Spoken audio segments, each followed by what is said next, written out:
오늘 우리에게 주시는 주님의 말씀은 야고보서 5장 12절에서 18절까지의 말씀입니다.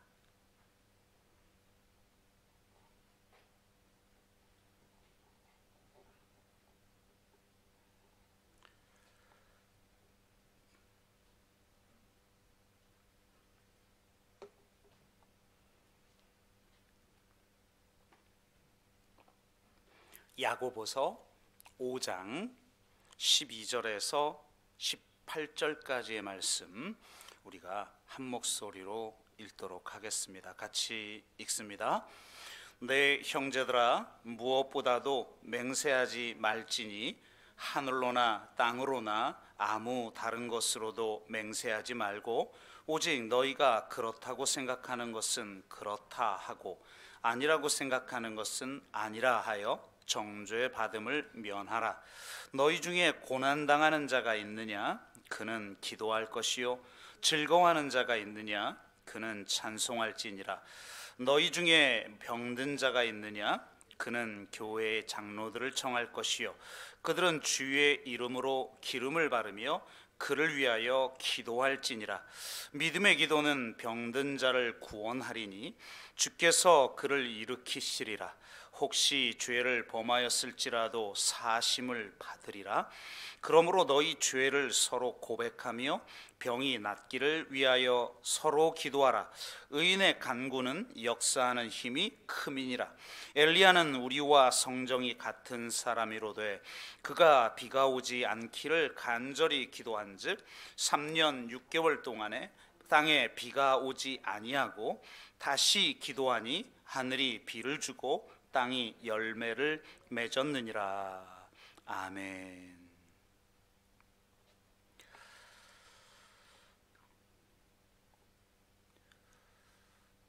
네, 다시 공식적으로 대면 예배를 우리가 시작하고 또 온라인 예배를 병행하고 있는데요. 아무쪼록 모든 성도님들이 한 자리에 나와서 예배 드릴 수 있는 그날이 오기를 간절히 기대해 봅니다. 그래서 코로나19가 잘 잡힐 수 있도록 여러분 개인적으로 노력을 많이 해주시고 또 기도 많이 해주시면 좋겠습니다. 오늘 본문 이제 결론부의 두 번째 단락에 해당하는 말씀인데요. 그냥 오늘 마지막 두 절까지 함께 해서 마무리를 하려다가 너무 장황해질 것 같아서 두 절은 다음 주에 야고보서를 마무리하는 그런 주제를 가지고 말씀을 좀 나누기로 하고요. 오늘 야고보서 13번째 강의 말씀 드리도록 하겠습니다. 이제 야고보가 결론을 내리면서 야고보서 전체 주제를 다시 한번 핵심적인 걸 정리하고 있다는 말씀을 드렸죠. 그래서 시험을 이기기 위해서는 하나님의 긍휼을 경험하는 방법밖에 없고 결국 욥의 인내를 배우는 방법밖에 없다. 이런 말씀을 우리가 지난번에 나누게 되었고요. 이어서 야고보는 이 맹세와 기도에 대한 이야기를 하고 있습니다. 시험을 이기는 방법이 맹세하지 않는 것과 기도라는 말을 하고 있는데요. 바로 이 두 가지 주제를 오늘 함께 좀 다루도록 하겠습니다. 먼저는 야고보는 뜬금없이 맹세하지 말라 이렇게 이야기를 합니다. 그러니까 전체 흐름에서 너무 뜬금없어서 야고보서 제가 첫 시간에 그런 말씀 드렸잖아요. 야고보서는 실제 편지가 아니라 야고보의 금언을 모아놓은 금언 모음집이다. 이렇게 보는 신학자들도 많다는 거죠. 왜냐하면 너무 주제가 자주 끊기니까 지금도 마지막 마무리를 하면서 갑자기 뜬금없이 맹세하지 말라 이 말이 이렇게 나오지 않습니까?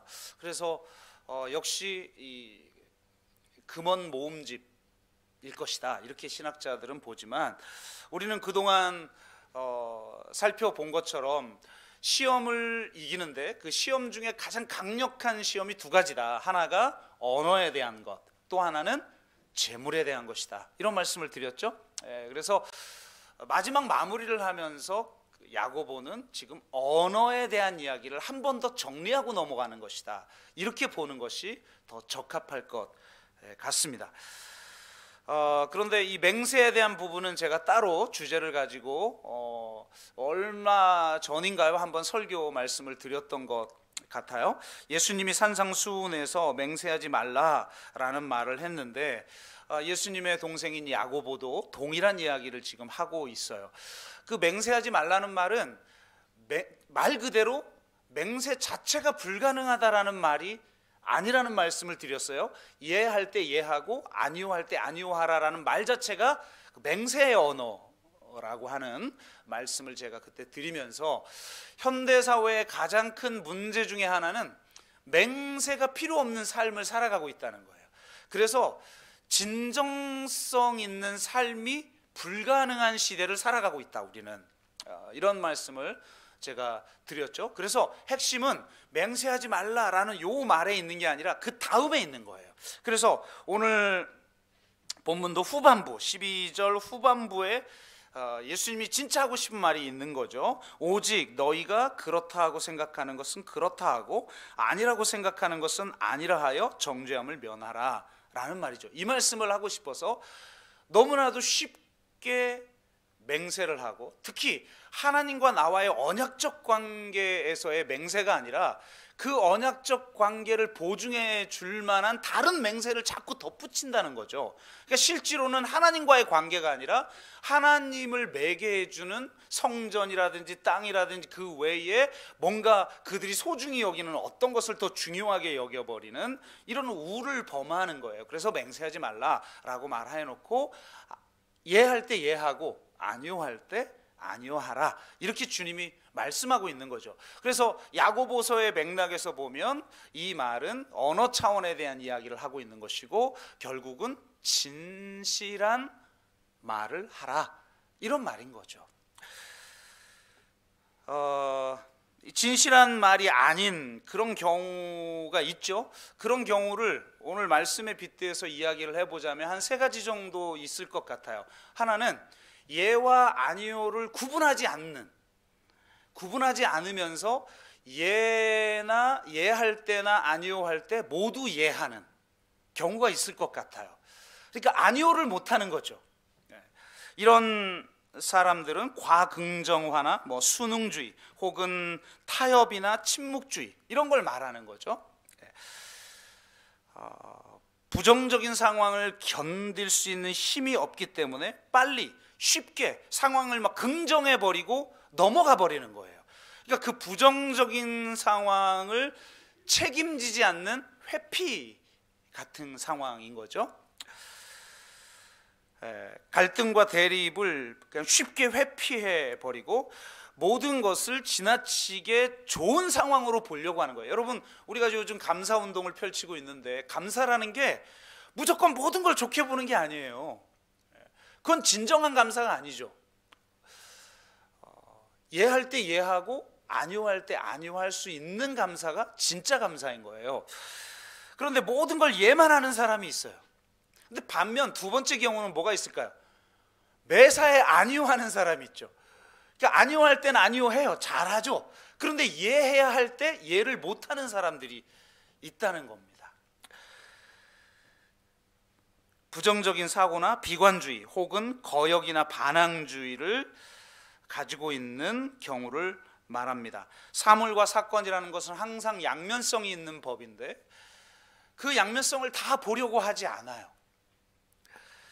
그리고 매우 비판적이고 부정적인 그런 말만 하는 거죠. 세 번째 경우가 있을 것 같아요. 세 번째는 거짓의 사람들이죠. 예해야 할 때 아니오하고 아니오할 때 예하는 거예요. 이런 경우가 가장 심각한 상황이죠.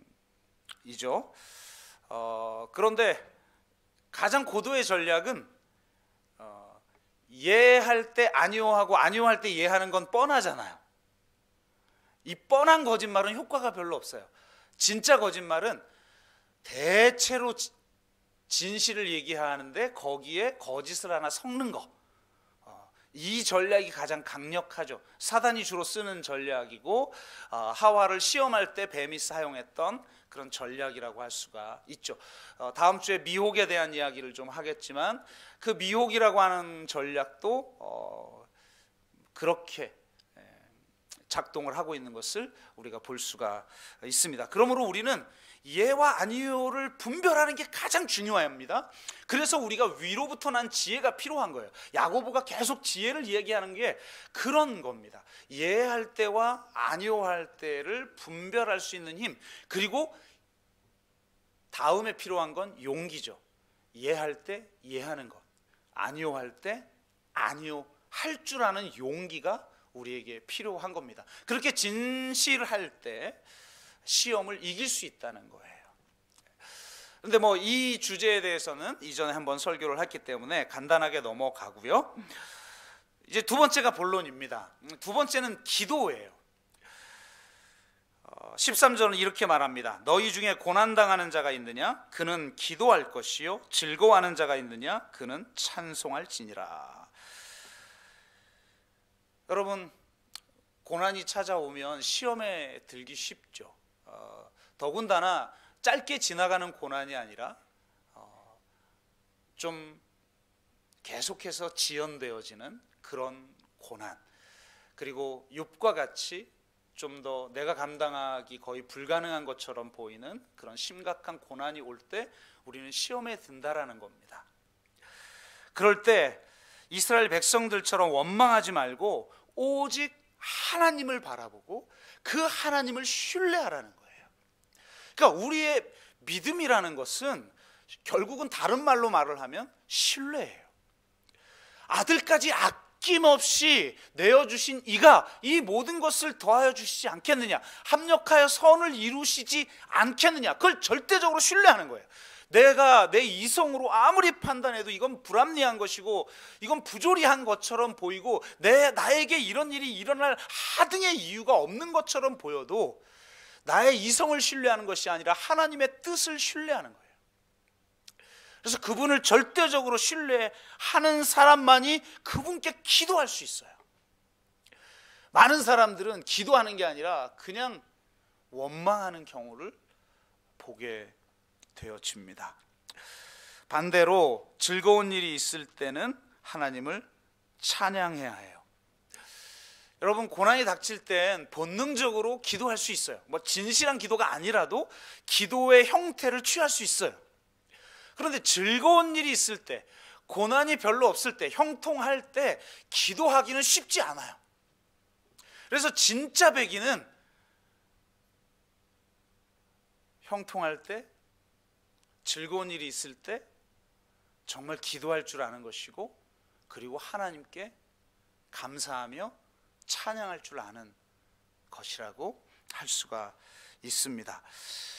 고난이 올 때는 지푸라기 잡는 심정으로 기도하다가도 일이 잘 풀리면 결국 자신이 잘나서 이렇게 된 것이냐 자신을 드러내는 우리의 모습을 보곤 하죠. 그래서 모든 일은 오직 하나님의 은혜로 이루어진 것임을 인정하는 겸손한 사람만이 고난당할 때 기도할 수 있고, 즐거운 일이 있을 때 하나님께 찬양할 수 있는 것입니다. 여러분, 고난당할 때 기도하시고 즐거운 일이 있을 때 찬양하시는 그런 진정한 그리스도인이 되시기를 주의 이름으로 축복합니다. 그런데 야고보는 더 중요한 기도의 차원을 이야기합니다. 개인적 차원을 넘어 중보 기도하라는 거죠. 공동체가 함께 기도하라는 거예요. 14절은 이렇게 말합니다. 너희 중에 병든 자가 있느냐? 그는 교회의 장로들을 청할 것이요 그들은 주의 이름으로 기름을 바르며 그를 위하여 기도할지니라. 이렇게 말합니다. 여기서 말하는 장로는 요즘 현대 교회의 직분을 말하는 게 아니라 교회의 영적 어른들을 말하는 거예요. 교회의 리더들을 말하는 거죠. 교회 리더들이 해야 할 가장 중요한 역할이 중보기도라는 거예요. 그 중에 치유를 위한 기도, 또 문제 해결을 위한 그런 기도가 매우 중요한데요. 하나님은 사람을 통해 일하시기 때문에 그렇습니다. 그런데 이런 기도는 장로들에게만 주어진 것이 아니에요. 16절을 보니까 우리 그리스도인 모두에게 주어졌다라는 것을 알 수가 있죠. 그러므로 너희 죄를 서로 고백하며 병이 낫기를 위하여 서로 기도하라, 이렇게 말하고 있습니다. 장로들은 이 일에 우리에게 모범을 보여주어야 하지만 장로들에게, 교회 리더들에게만 주어진 의무가 아니라 성도들은 모두 서로를 위해서 기도해야 합니다. 서로를 위하여 기도할 때 믿음의 역사가 일어나게 되는 줄로 믿습니다. 서로를 위해 중보하는 그리스도인의 기도에는 두 가지 특징이 있다고 오늘 야고보는 이야기하고 있는데요. 첫째는 믿음의 기도예요. 15절, 믿음의 기도는 병든 자를 구원하리니 주께서 그를 일으키시리라. 혹시 죄를 범하였을지라도 사하심을 받으리라. 아멘. 여러분, 믿음의 기도가 필요한 줄로 믿습니다. 믿음의 기도는 병든 자를 구원하고 주께서 그를 일으키십니다. 병든 자를 구원한다라는 것은 1차적으로는 치유를 의미하죠.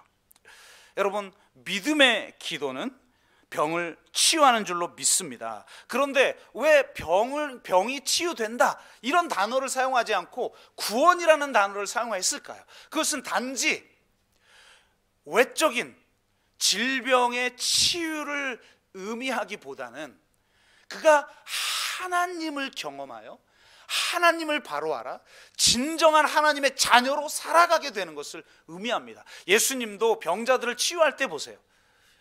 그냥 네 병이 나았다 이렇게만 말하지 않죠. 네 죄가 사여졌느니라, 이렇게 말을 한다는 겁니다. 그러니까 결국은 믿음의 기도를 통해 단지 병의 치유가 아니라 더 중요한 것, 하나님을 알고 하나님의 자녀가 되고 하나님의 뜻을 알고 하나님의 사명자가 되어 살아가도록 하는 그런 역사가 일어나게 된다라는 거예요. 그래서 뒷부분에 혹시 죄를 범하였을지라도 사하심을 받으리라, 이렇게 표현하는 거죠. 그러니까 여러분, 모든 병이 죄 때문이 아니에요. 어느 교회는 막 모든 병을 다 막 귀신의 탓이다 뭐 이러면서 다 귀신 쫓으려고 한다고 그러는데 그렇지 않죠. 그러나 귀신 때문에 생기는 병도 있고 죄 때문에 생기는 게 있어요. 그러니까 외적으로 병만 치유되는 게 중요한 게 아니라 죄가 해결되는 게 중요한 거죠. 하나님과의 관계가 회복되는 게 중요한 거예요. 그래서 너희들의 믿음의 기도를 통해서 병자들이 구원받게 된다. 그리고 혹시 죄를 범하였을지라도 사함을 받게 된다라고 말하는 거예요. 그러니까 궁극적 목적이라고 하는 것을 우리가 잃지 않아야 되는 것이죠.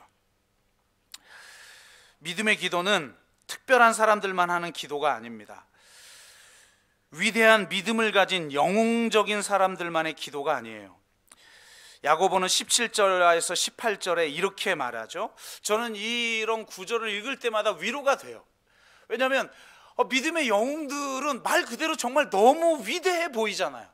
과연 내가 이렇게 위대한 삶을 살 수 있을까? 그리고 그 위대한 삶을 살았던 사람들만큼 내가 정말 그릇이 그렇게 큰가? 내가 대단한 사람인가? 이렇게 평가해 보면 내가 너무 초라하죠. 가끔은 교만도 한데 또 정직하게 나를 바라보면 너무 내 자신이 초라하잖아요. 그런데 놀랍게도 성경 말씀을 제대로 읽고 묵상해 보면 믿음의 사람들, 위대한 믿음의 영웅들이 그렇게 대단해 보이지 않더라는 거예요. 여러분, 아브라함 대단해 보입니까? 물론 아이를 낳을 수 없는 상황에서 하나님의 약속을 믿는 그 믿음 대단해 보이긴 하지만 또 보면 믿지도 못하고 또 금세 그냥 뭐 이스마엘 낳는 거 보면 도찐 개찐 같기도 하고, 그렇죠?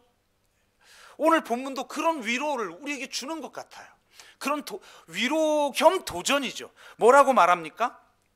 엘리야는 우리와 성정이 같은 사람이로되. 엘리야는 우리 같은 범인들하고는 달라. 하나님이 택한 위대한 사람이고 위대한 믿음을 가진 자야. 그래서 하나님이 그를 사용했고, 그래서 그 놀라운 역사가 그를 통해 일어났던 거야. 이렇게 말했다면 아유 나는 뭐 그런 사람 아니니까 뭐 그냥 이렇게 살다 죽어야지 라고 할 텐데, 놀랍게도 뭐라고 말합니까? 우리와 성정이 같은 사람이로되. 아멘. 여러분, 우리와 성정이 같은 사람이에요. 그런데 그가 비가 오지 않기를 간절히 기도한 즉, 우리와 같은 사람이라면 우리도 간절히 기도하면 비가 오지 않을 수 있다는 겁니다. 또 기도한 즉 땅에 비가, 하늘이 비를 주고 땅이 열매를 맺었느니라. 아멘. 이런 역사가 우리에게도 일어날 줄로 믿습니다. 엘리야처럼 위대한 역사를 경험한 사람이 우리와 다른 사람이 아니라는 사실을 기억하십시오.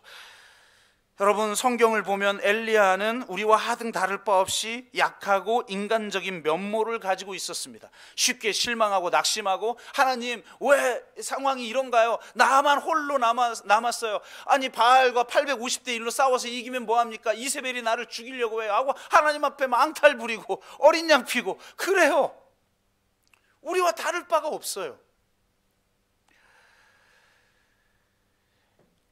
엘리야가 우리와 다른 위대한 인물이기 때문에 그런 위대한 역사를 경험한 것이 아니라 하나님께서 우리와 성정이 같은 그를 통해 역사하셨기 때문에 위대한 삶을 살았던 것인 줄로 믿습니다. 중요한 것은 우리 안에 얼마나 위대한 믿음이 있느냐가 아니에요. 정말 중요한 것은 우리가 믿고 있는 분이 얼마나 위대한가, 이 사실에 있는 줄로 믿습니다. 아멘.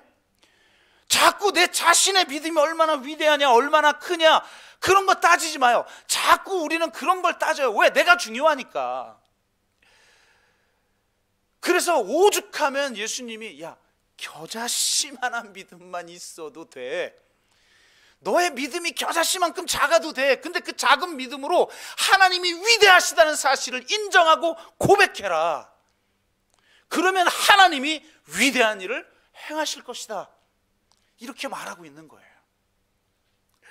믿음의 기도는 위대한 사람의 믿음을 말하는 것이 아니라 위대한 분을 향한 믿음을 말하는 것입니다. 내 믿음이 얼마나 큰가에 대해 신경 쓰지 말고 내가 믿는 분이 얼마나 큰가에 대한 믿음을 가지시고 그 믿음으로 기도하는 저와 여러분 되시기를 주의 이름으로 축복합니다. 더 중요한 것은 와, 비가 오게도 하고 오지 않게도 했다. 와, 비가 오게 하면 풍년이 임하는 놀라운 역사가 생겼다. 이게 아니에요. 여러분, 하나님이 엘리야에게 먼저 기도하게 하신 게 뭐예요? 비가 오지 않도록 하는 거예요. 와, 비가 와가지고 풍년이 내리고 막 사람들이 형통해요. 그럼 사람들이 저를 좋아하겠죠. 저를 추앙하겠죠. 와, 엘리야는 믿음의 사람이구나. 세상에 비가 오지 않았는데 비가 왔네.가 아니라 지금 엘리야는 뭘 한 거예요? 잘 비가 오고 있던 이스라엘 땅에 비가 오지 않기를 위해서 기도한 거예요. 흉년을 내리게 했단 말이에요. 왜 그렇습니까? 이스라엘이 바알을 섬기는 거예요. 불의를 행하고 우상 숭배를 하는 거예요. 그래서 하나님이 엘리야를 보내서, 선지자를 보내서 심판을 선포하는 겁니다. 그런데도 그들이 돌이키지 않으니까, 너희들이 돌이키지 않으면 하나님이 비를 멈추게 할 것이다. 그렇게 선포하고 그렇게 기도한 거예요. 여러분, 믿음의 기도를 통해서 뭔가 기적을 경험하고 막 내가 형통하고 내가 잘되고 세상에 성공하고, 그걸 지금 말하고 있는 게 아니에요. 그런 번영신앙을, 그런 탐욕의 복음을 이야기하고 있는 게 아니에요. 정말 너는 하나님의 뜻을 정말 신뢰하느냐. 그래서 도저히 불합리한 것처럼 보이는, 아니 비를 멈추게 하라니, 그럼 이 땅이 망하는 건데, 그런데도 하나님이 그렇게 하라고 하면 그렇게 선포하고 내가 선포한 대로 될 줄로 믿으며 하나님을 신뢰하며 그렇게 기도하는 거예요. 그래서 뜻이 하늘에서 이루어진 것처럼 땅에서도 이루어질 거라는 믿음을 가진 기도를 믿음의 기도라고 말하는 거예요. 단지 기적을 체험한 하는 그런 기적을 말하는 게, 그런 기도를 말하는 게 아니에요. 믿음의 기도는 하나님의 뜻, 하나님을 신뢰하고 그 하나님의 뜻을 신뢰하여 불합리한 것처럼 보이는 상황에서도 당신의 뜻대로 이루어질 줄로 믿고 순종하여 선포하는 기도인 줄로 믿습니다. 여러분, 그런 믿음의 기도를 통하여서 정말 이 공동체 가운데 하나님의 뜻이 이루어지고 여러분의 삶 속에 하나님의 기적들이 일어나기를 주 이름으로 축복합니다.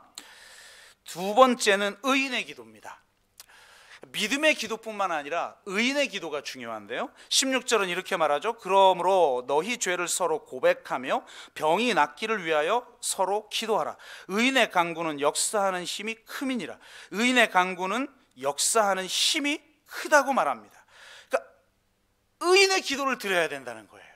그럼 도대체 의인이 누구냔 말이에요.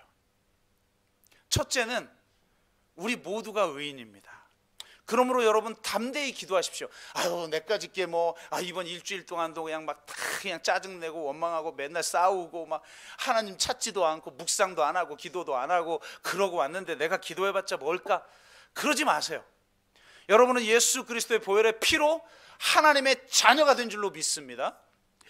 여러분, 하나님의 의가 예수 그리스도의 보혈의 피로 우리에게 선물로 주어진 줄로 믿습니다. 여러분, 그리스도 안에 있으면 새로운 피조물이에요. 여러분은 의인으로 거듭난 줄로 믿습니다. 그러므로 의인의 기도는 우리가 하는 기도예요. 특별한 사람들이 아니라 예수를 믿는 우리가, 부족한 우리가, 이번 한 주 동안 살면서도 쓰러졌던 우리가 그냥 예수 보혈의 힘입어 예수의 이름으로 하는 기도, 이것이 의인의 기도인 줄로 믿습니다. 둘째로는 좀 더 깊이 들어가 보면 결국 하나님의 나라와 그의 의를 구하는 자들의 기도인 것입니다. 엘리야의 기도는 믿음의 기도였고 그 믿음의 기도는 하나님의 나라와 의를 구하는 기도였습니다. 예수 믿는다고 하면서 오직 자기를 위해서만 기도하고 세상 욕망과 하등 다를 바 없는 것들만 구하고 이 땅 가운데 진정한 하나님의 정의와 공의가 실현되기를 위해서 기도하지 않고 생명과 평화의 세상이 되도록 기도하지 않고 정말 이웃을 섬기는 그런 기도를 하지 않는다면 의인의 기도라고 하기 어렵지 않겠느냐라는 겁니다.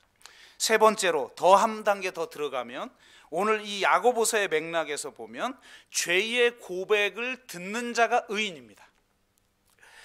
죄의 고백을 듣고 고백자를 위해서 기도하는 기도가 의인의 기도예요. 야고보는 아주 중요한 말을 하고 있습니다. 죄를 서로 고백하라는 거예요.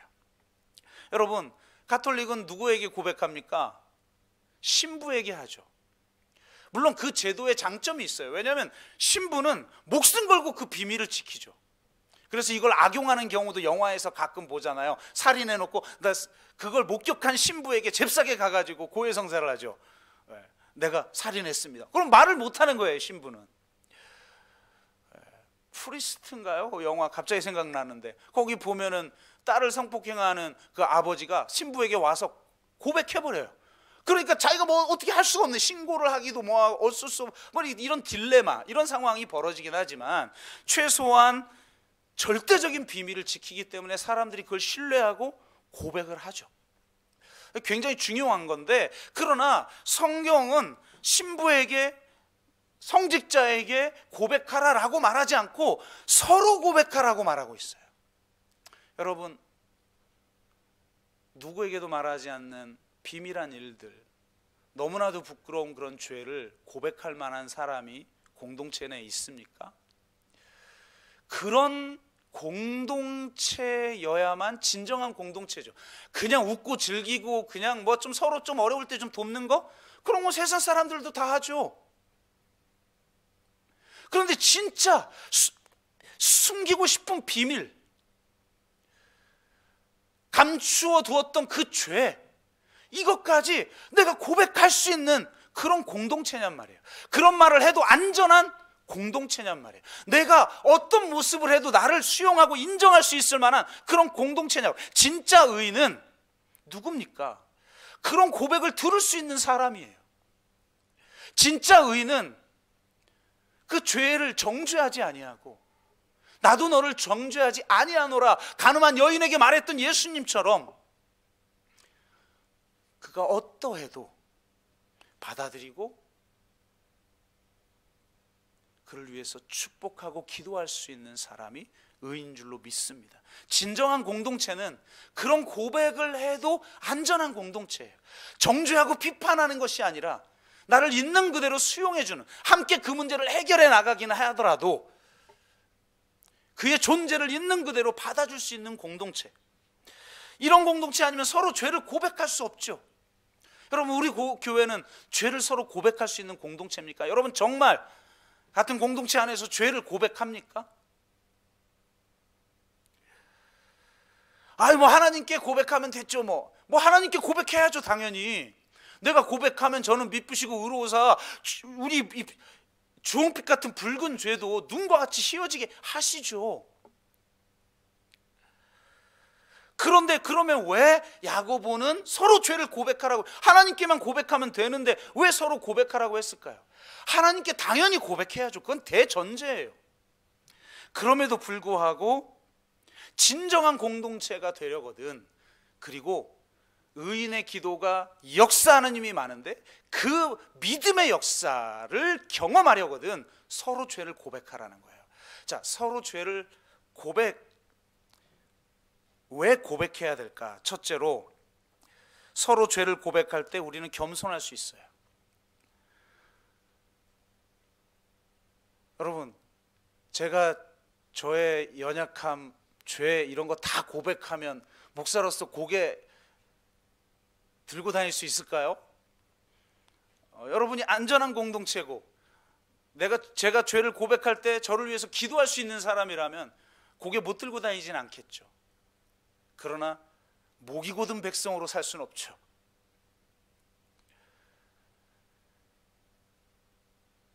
교만한 사람들은, 진짜 십자가 앞에 깨어지지 않은 사람들은 자신의 약점을 이야기하지 않아요.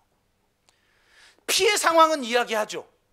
그러나 나의 약점, 내 죄 이야기하지 않아요. 그런 공동체는 가면을 쓰고 만나는 교만한 사람들의 공동체, 교만한 사람들의 모임일 뿐 진정한 공동체라고 말할 수도 없고 진정한 교회라고도 말할 수가 없는 것이죠. 둘째, 서로 고백할 때 우리는 비밀을 공유하는 공동체가 됩니다. 서로 고백할 때 대원칙이 절대 남에게 발설하지 않는 거죠. 비밀을 지켜주는 것입니다. 그런데 이렇게 비밀을 간직할 때 진정한 친밀감이 만들어지는 겁니다. 여러분, 사랑한다고만 해서, 감정적인 의미에서 사랑한다고 해서 친밀해지는 거 아니에요.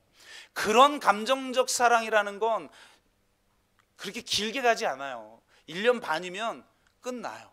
길어야 3년이에요. 3년 이후에 부부, 아침에 일어나는 아내의 모습을 보는데 가슴이 뛴다. 얘기해 보세요.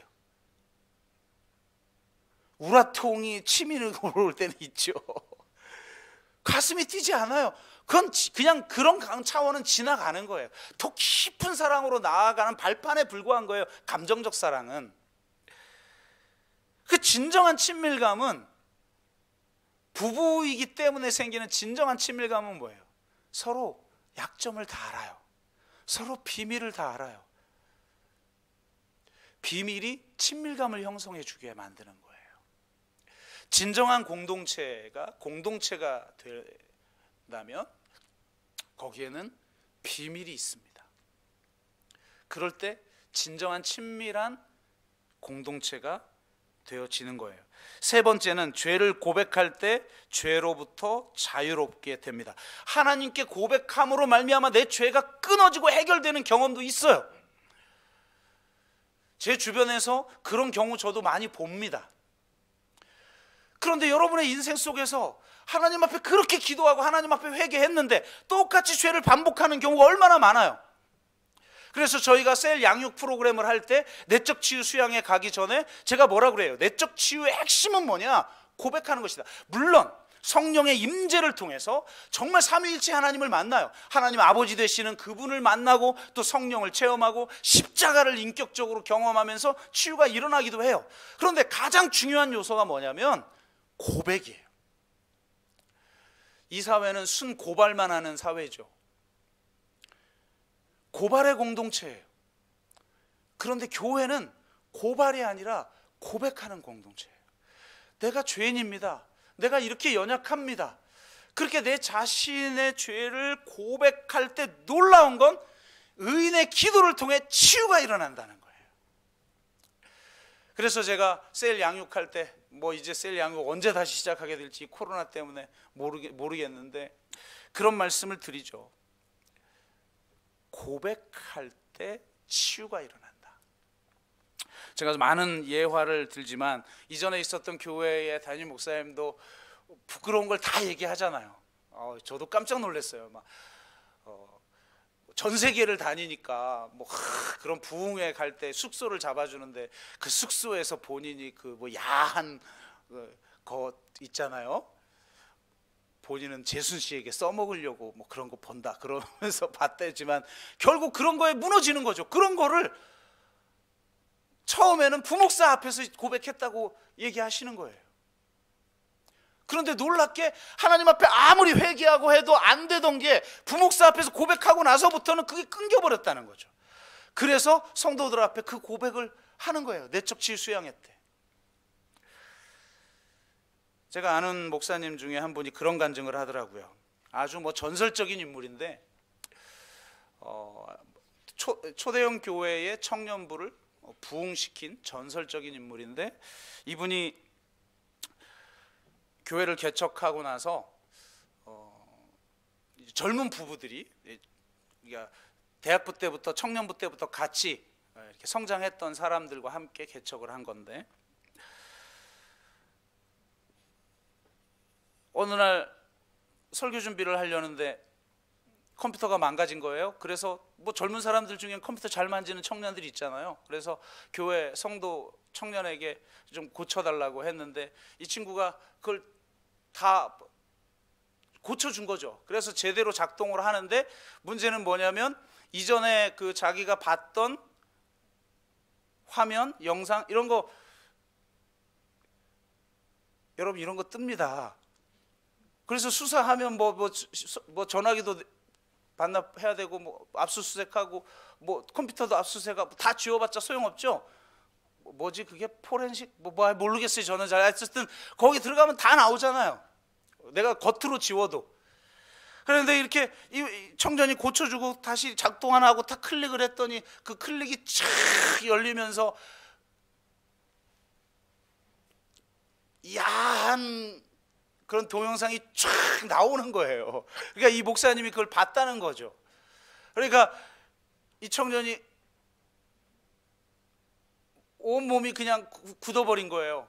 그리고 나서 조용히 목사님 창피할까 봐 끄고 그냥 덮고 아무 말도 안 하고 인사도 제대로 못하고 간 거예요. 그러니까 그걸 지켜보던 이 목사님이 얼마나 창피했겠어요. 얼굴이 파괴졌죠. 토요일날 그런 일이 벌어졌으니 겨우 설교 준비 마치고 다음날 설교를 하는데 여러분 생각해 보세요. 목회가 진짜 힘들죠. 그러니까 이 전설적인 인물도 막상 개척을 해보니까 대형 교회야 시스템이 다 갖춰졌으니까 실력만 좀 있으면 날고 길 수 있죠. 조직의 우상값이라는 게 있잖아요. 그러다가 맨 땅에 딱 개척을 하면 이게 별 인간들이 말을 잘 큰일 날 뻔했네. 별 분들이 다 계셔. 그러니까 그냥 너무 힘드니까 해소할 건 없는 거예요. 물론 기도하죠. 여러분 목사가 기도 안 합니까? 하나님 찾죠. 그리고 인격적으로 하나님도 만났고 은혜도 경험했던 사람이고 그리고 주님의 부르심을 받은 사람이니까 당연히 기도하죠. 그런데도 이게 해결이 안 되는 어떤 것들이 있다 보면 이분도 또 워낙 젊은 나이니까 그걸로 해소를 했던 거예요. 그러니까 참 이게 남자들은 이 부분이 정말 연약한 거예요. 그래가지고 이분이 설교를 이제 하는데 그 청년이 저기 그냥 고개를 푹 숙이고 안 나올 수는 없고 예배를 저기서 푹 숙이고 쳐다보지도 않고 있으니까 이게 예배가 됩니까? 그래가지고 이분이 막 어쩔 수 없이 막 거의 평소하고 다르게 그냥 거의 읽듯이 막 이렇게 설교를 하는데 성령께서 막 감동을 주시는데, 야, 너의 죄를 성도들 앞에서 고백해라. 그런 감동이 탁 오는 거예요. 그러니까 이 목사님이 동시에 내면의 소리가 들리는 거죠. 하나님 미쳤습니까? 내가 여기서 이 얘기를 하면 나 존경해서 지금 개척 따라온 청년들 다 떠나면 하나님 교회 망합니다. 그래서 이거 하나님 지금 제정신이 아니시군요 이러면서 그냥 끝까지 설교를 마치려고 하는데 성령께서 그냥 계속 막 가슴을 치게 만드는 거예요. 도저히 거부할 수가 없어가지고 설교 원고를 딱 덮고, 여러분께 고백할 게 있습니다. 사실 여러분이 저를 존경해서 저를 따랐을 텐데 저 이런 사람입니다. 그러면서 자신이 음란 사이트 들어가서 야동을 본 것을 성도들 앞에 고백하면서 그냥 눈물 흘리면서 그냥 막 가슴을 치면서 성도들에게 고백을 한 거예요. 그러니까 얼마나 놀랬겠어요. 그냥 살아있는 성자인 줄만 알았던 사람이. 여러분, 겉으로 보기에 성자인 사람을 조심하세요. 인간은 다 똑같은데 지나치게 성자 같을 때 뒤에서 딴짓하는 사람이 반드시 있어요. 그러니까 이분이 사람들이 충격에 빠졌는데 놀라운 건 갑자기 이곳저곳에서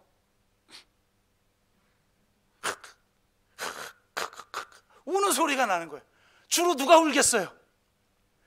남자 성도들이 이곳저곳에서 우는 거예요.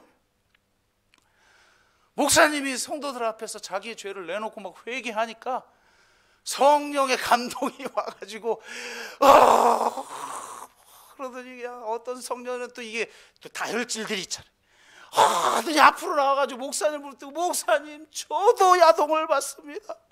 회개합니다. 그러니까 저쪽에서도 목사님 저도 봤습니다. 그 목사의 그 정도지. 난리가 난 거예요. 난리가 난.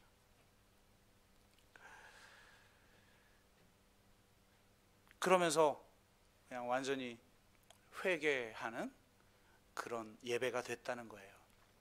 그런데 놀라운 거는, 여러분 보세요. 목사가 그런 거를 한번 하고 나면 얼마나 자신이 처참할까요? 자기 자신에 대해서. 그 처참한데도 못 끊어. 그게 더 처참한 거거든요. 그러니까 하나님 앞에 회개하고, 그래서 용서받았어요. 그래서 마음의 평안을 얻었는데 또 반복이 돼. 그러니까 해결이 안 되는 거예요. 그런데 놀랍게 이분이 성도들 앞에서 고백한 그 순간부터 이게 끊겨버렸어요. 고백이 치유를 낳는구나. 왜 야고보가 너희가 서로 죄를 고백하라고 할까? 우리를 겸손한 공동체가 되게 하고 우리를 진정한 친밀한 공동체가 되게 하는 동시에 의인의 기도를 통해 치유와 역사, 죄사함의 역사가 일어나는 공동체가 되게 하려고 그렇게 말한 줄로 믿습니다. 그가 나에게 죄를 고백하는 순간 우리는 그 죄의 고백을 듣는 의인이 되는 거예요. 참 의인이신 예수 그리스도를 대리하여 내가 그를 위해 기도하는 거예요. 예수의 이름으로. 그렇게 기도할 때 예수의 능력이, 예수 그리스도께서 살아서 나를 통하여, 이 기도를 통하여 친히 역사하는 줄로 믿습니다.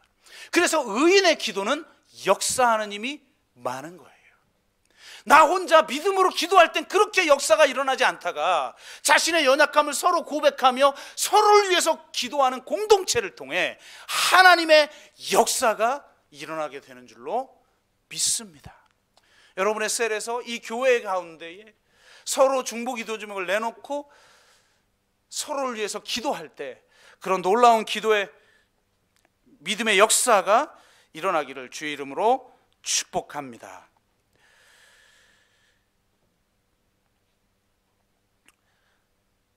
말씀을 맺습니다. 시험을 이기는 것은 맹세하지 않는 것, 즉 진실한 말을 하는 것입니다. 예할 때 예하지 못하고 아니오할 때 아니오하지 못하는 공동체는 문제를 회피하는 공동체 혹은 가면을 쓰는 위선의 공동체가 될 수밖에 없어요. 그리고 정말 시험을 이기려면 함께 이겨야 하고, 함께 이기기 위해서는 죄를 서로 고백하는 공동체가 되어야 합니다. 그리고 서로를 위해서 중보하며 기도해야 합니다. 여러분, 자신만을 위해서 기도하지 말고 정말 서로를 위해서 기도하는 저와 여러분 되시길 바라고, 내 문제가 아무리 커도 더 큰 문제보다는 안 커요. 그래서 어떤 상황에서도 우리가 감사할 수 있고 하나님 앞에 기도할 수 있는 거예요. 화이팅 게일이라는 모임이 있어요. 이름도 참 아재 개그 수준으로 지었는데요. 화이팅과 나이팅게일을 합친 말 같죠? 뭐 해석은 안 해줬는데 들어보니까 그런 것 같아요. 근데 왜 화이팅을 해야 될까? 그리고 왜 나이팅게일일까? 그것은 이 모임의 모임분들이 전부 자녀들이 다 소아뇌전증 환자이기 때문에 그렇습니다. 참 저도 이런 상황을 겪어보면 마음이 아파요. 정말 한 개인이 감당하기엔 너무 큰 고난이 있어요. 목회를 하다 보면 하나님이 막 내가 대신 원망을 막 해야 될 것 같은 그런 고난을 겪는 성도님들을 종종 보죠. 아니, 다 큰 사람이 아픈 것도 아니고 아이가, 조그마한 어린아이가, 오늘 여기 아이 이름이 뭐야? 그래, 반가워. 근데 제가 귀가 좀 약해서 헬레나. 지금 아재 개그 할 뻔했어요. 헬레나구나. 헬레나처럼 어린 아이들인데 전부 중환자실에 있거나 응급실에 있거나 소아병동에 있는 그런 아이들이에요. 여러분 잘 아시듯이 뇌전증이라는 건 간질이잖아요. 그러니까 그런 병을 앓고 있는 아이들을 둔 부모들과 그들을 위해서 중보하는 소수의 몇 명이 모이는 모임인데, 주로 온라인으로 모이고 가끔 신방을 할 때나 혹은 뭐 세례를 할 때나 이럴 때 이제 대면으로 모이는 그런 모임이에요. 이 모임이 시작된 계기가 있다고 그래요. 그리고 이 모임의 비전을 보니까 참 재밌어요. 내 아이만 위해 기도하지 말고 다른 아이를 위해서도 기도하라. 이게 비전이에요. 이 모임의 비전. 그리고 이 모임이 점점 알려지기 시작하면서 지금 이제 뭐 재단 그 법인까지 만들려고 하는 데까지 지금 나아가고 있다고 그러니까 굉장히 놀라운데요. 그리고 이 모임, 이 비전을 실천하기 위한 성경 구절이 뭐냐? 데살로니가전서 5장 16절에서 18절. 항상 기뻐하라, 쉬지 말고 기도하라, 범사에 감사하라. 이것이 그리스도 예수 안에서 너희를 향하신 하나님의 뜻이니라. 이게 주제 선구예요. 도대체 이게 뭘까? 근데 이 모임이 만들어지게 된 계기는 김애란 성도라는 분을 통해서 만들어지고, 이 모임을 지도하시는 목사님이 제가 선교적 교회 네트워크 하고 참여하고 있잖아요. 거기에 권혁기 목사님이라고 계신데, 이분이 이제 섬기시는 그런 모임인데요. 이 모임 시작 자체는 김애란 성도님이라는 분을 통해서 시작됐어요. 소아뇌전증을 아이가 앓고 있어요. 성경을 달달 외울 정도로 천재라는 소리를 듣던 아이가 갑자기 뇌에 이상이 생겨 쓰러진 후 소아병동에 입원을 했는데, 검사를 해보니까 소아뇌전증이에요.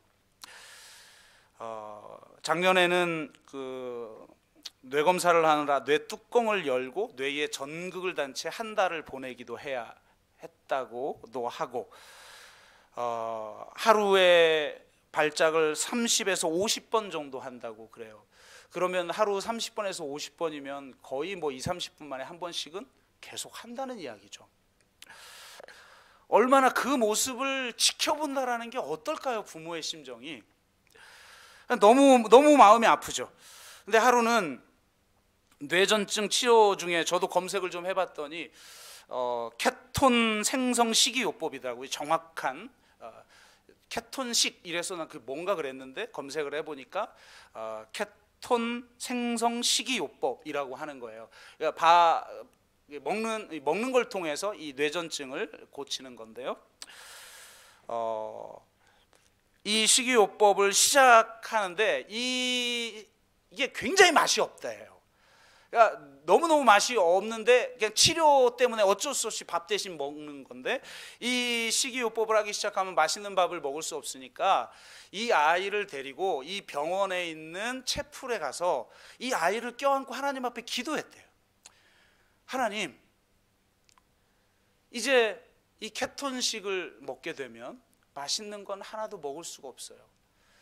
이 아이가 그렇게도 좋아했던 떡볶이를 이 아이한테 주고 싶으니까 떡볶이를 먹는 동안 단 20분만이라도 아이가 경기를 일으키지 않을 수 있도록 해주세요. 그러면서 눈물로 이 아이를 위해서 그것도 떡볶이를 사가지고 채플실에 가서 얼마나 절실하면 이러겠어요. 아이한테 먹이고 싶어서 먹이기 전에 하나님, 이거 먹는 동안 단 20분만이라도 이 아이가 경기를 하지 않을 수 있도록 해주세요 라고 기도하는데, 그 기도하는 중에 아이가 경기를 일으키는 거예요. 거품을 물고 눈이 뒤집히고 우리가 간질하면 생각나는 그런 증상이 아이에게 일어나는 거예요. 그러면 얼마나 절망스러웠을까요? 뭐 아이 간질 낫게 해달라는 기도도 아니었어요. 하나님, 이 아이가 식이요법 하기 전에 그냥 이 떡볶이라도 한번 좀 먹이고 싶으니까 그냥 단 20분만이라도 좀 경기를 하지 말게 해주세요 라고 하는데, 아니 그 기도 중에 애가 경기를 일으키니까 그 경기 끝나자마자 이 어머니가 벌떡 일어나면서 아이의 손을 잡고, 아이야 가자, 하나님 없나 보다. 그러면서 그분 간증에 의하면 자기 평생에 처음으로 하나님 앞에 쌍욕을 했대요. 아마 쌍시옷이 메들리로 나왔던 것 같아요.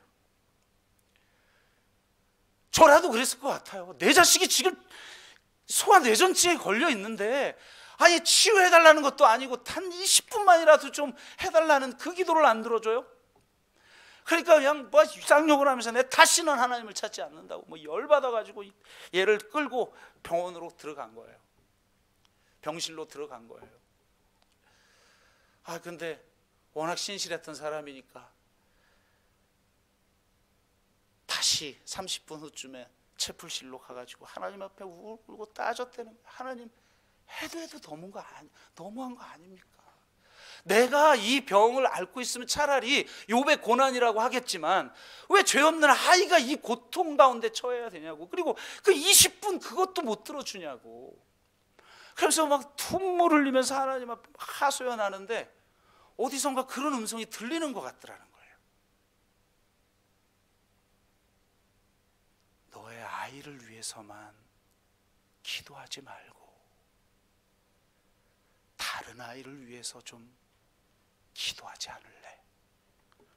이분이 이게 너무 충격이었던 거예요.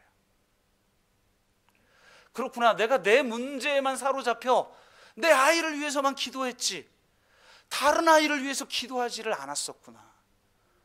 그래서 그 자리에서 눈물 닦고 털고 일어나가지고 그 다음부터 그 소아병동을 돌아다니기 시작한 거예요. 그 똑같이 우리나라에 저도 깜짝 놀랐는데 한 3만 명의 아이들이, 그런 아이들이 있대요. 세상에 정말. 그래서 그 병실에 돌아다니면서 그 부모들 얼마나 힘들어요. 위로하고 아이를 위해서 같이 기도하고 그러면서 그걸 하고 있는데, 그 하면서 병실을 돌아다니는데 머리에 딱 떠오르는 구절이 데살로니가전서 5장 16절에서 18절이라. 이건 말도 안 되죠. 아니 항상 기뻐하라고?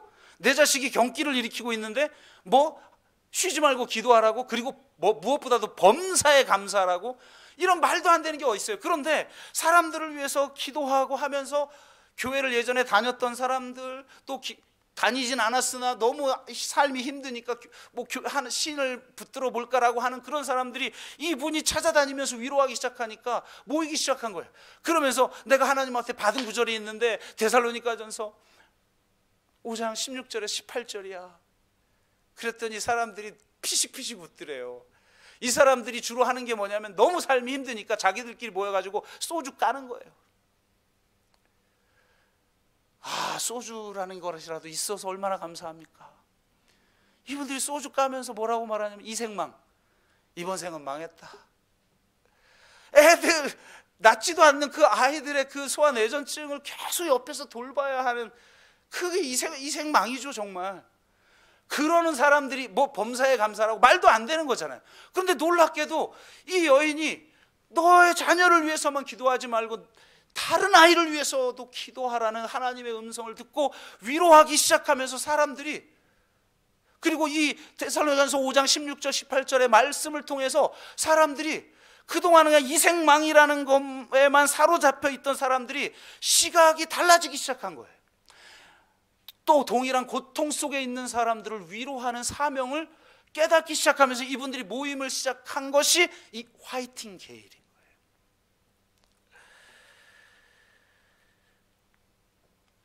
여러분, 그러면서 이분들의 삶이 막 바뀌기 시작하고, 심지어는 불교 신자였던 어린아이의 어머니가 불교 신자였는데 같이 이 그룹에서 서로 말씀을 나누고 세례를 받는 역사까지 일어나면서 놀라운 일들이 일어나고 있어요.